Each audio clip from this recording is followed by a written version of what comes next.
బాలవాక్కు బ్రహ్మవాక్కు అని ఎందుకంటారు?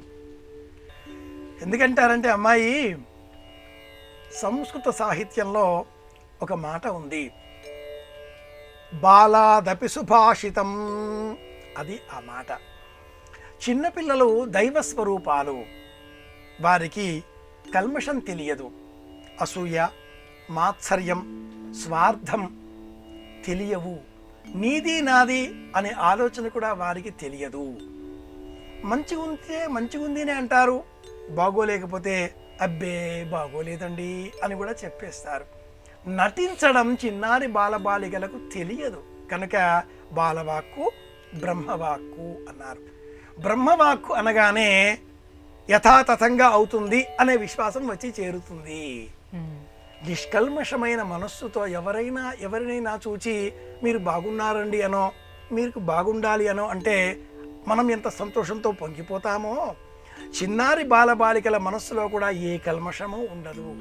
అచ్చమైన స్వచ్ఛమైన మనస్సుతో కడిగిన అద్దం వలె, పులు కడిగిన ముత్యం వలె ఆ పిల్లలు చిరునవ్వులు చిందిస్తూ మీరు బాగున్నారండి, ఇది చాలా బాగుంది, మనం బయటికి వెళదామా, అక్కడికి వెళదామా, ఇది చూద్దామా, మనం సంతోషంతో పొంగిపోతాం.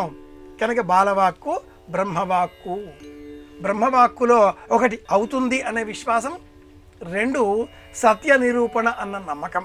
ఈ రెండింటి కారణంగానే బాలాదపి సుభాషితం అనే వాక్కు సంసిద్ధమైంది. అలాగే గణిత శాస్త్రం, జ్యోతిష శాస్త్రం, ఈ రెండింటినీ మనం గమనించినప్పుడు బాల జ్యోతిషం వృద్ధ వైద్యం అనే సూత్రం కూడా చెప్పుకోవాలి.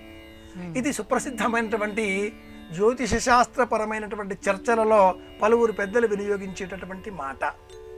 బాల జ్యోతిషం వృద్ధ వైద్యం.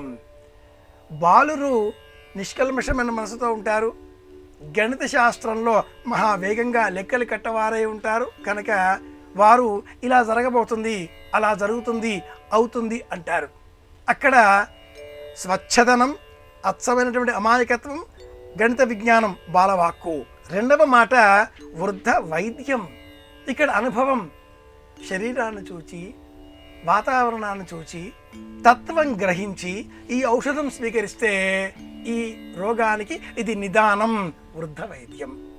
ఏతావాత బాలవాక్కు బ్రహ్మవాక్కు అనే మాటకు మూలం బాలాదపి సుభాషితం లేదా బాల జ్యోతిషం వృద్ధ వైద్యం.